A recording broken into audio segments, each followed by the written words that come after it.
It was never my idea to come here. We don't fight that much, we get along really well, and when we do have a problem, we could usually work it out on our own.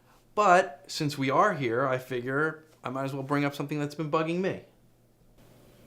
What are you talking about? I thought that... Why don't we let Josh express himself? The thing is, I'm getting really sick of her discussing our entire relationship with all her stupid friends who just give her worthless advice. If they knew what they were talking about, not every single one of them would be single. Jess is married. To an idiot. Rick? He's a surgeon. The guy has no sense of humor. He doesn't laugh at any of my jokes. Well, maybe he doesn't find them funny. The dude's a doctor, right? So I'm telling him the story I saw on the news about a dog that was able to sniff out cancer, and how it had me nervous because I was on the elevator and this German Shepherd got on and was sniffing my balls for like 2 minutes. And I thought I had some kind of ball sack cancer or something until I was able to go to the pet store and get a second opinion.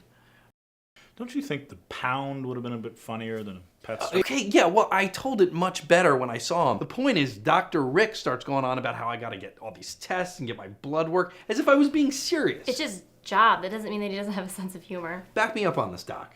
Katie, why don't you tell us what your friends have been telling you about Josh? Well, they think that he has commitment issues, and that he's a snob, and that he's never gonna propose to a girl like me. You see, this is what's happening. They're all poisoning her mind against me. What do they mean, a girl like you? Because I'm like a small town gal, and I'm nothing like the city girls that he grew up with. That's what I love about you. You won't even change your relationship status. This again? I just don't understand why you don't want private anyone person. to know about I me. just don't want to broadcast our whole relationship on the internet so everybody has a chance to interfere, because that's exactly what happens. I spent 2 years in Madagascar doing research on bipolar behaviors in giraffe weevils.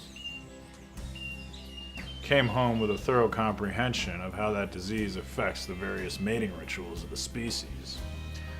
So when I met Elizabeth and she confided in me that she was bipolar, I felt I could handle it. She also mentioned that she was suicidal, which I liked because I wasn't looking for anything long-term at the time. Needless to say, the relationship was an emotional roller coaster. All my friends told me she was nuts and I should dump her. But I thought, I'm a trained professional. I got this. And then one day, I came home to find my Peruvian spatula-tail hummingbird missing from his cage. And sure enough, there's Elizabeth sitting on the couch, coughing up feathers. My friends were right. She was a total nutcase.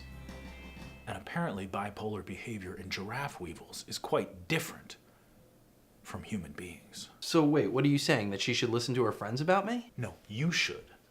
What's that supposed to mean? Elizabeth needed to be institutionalized.